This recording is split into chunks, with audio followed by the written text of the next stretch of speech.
guys! Welcome to my vlog! So, ayan nga po guys. Magluluto po tayo ng hapunan para sa ating alaga.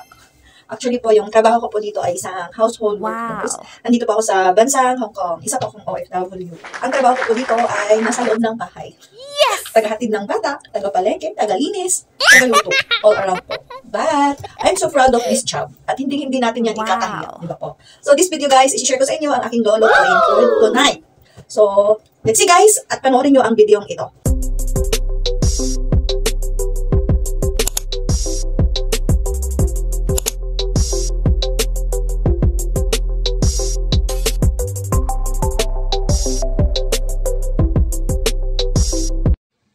Wow.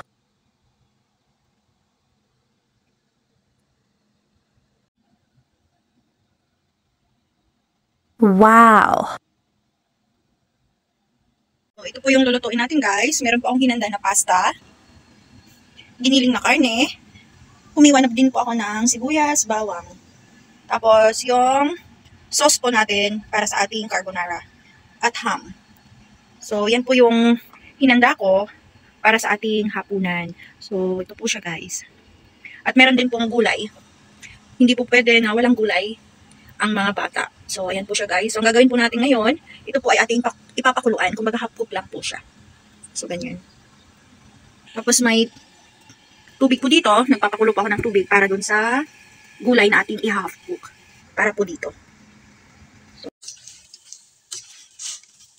So, ayan na nga po guys, kumulo na po yung tubig, ihalo na po natin ang gulay, tsaka isi-separate po natin set aside.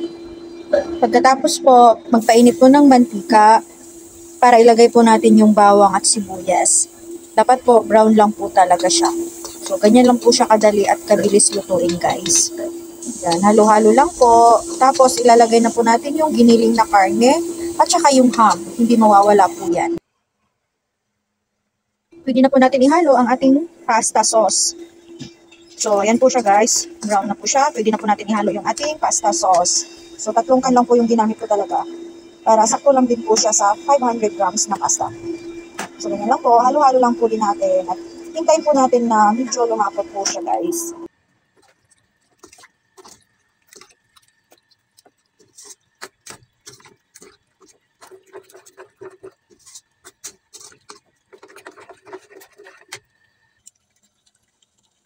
Ngayon naman po, ilagay natin itong pasta.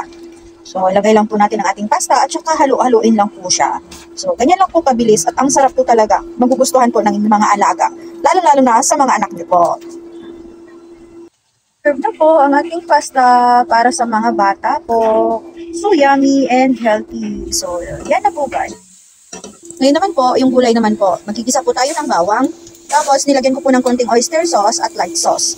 Yun lang po yung ihahalo natin. Papakuluan lang po natin siya. Katapos po, yun po yung itatoppings natin sa gulay. So, ayan lang po siya guys. Sobrang easy. So, ready na din po yan na i-serve para sa kanila. So, yung hapunan natin ay ready to serve na.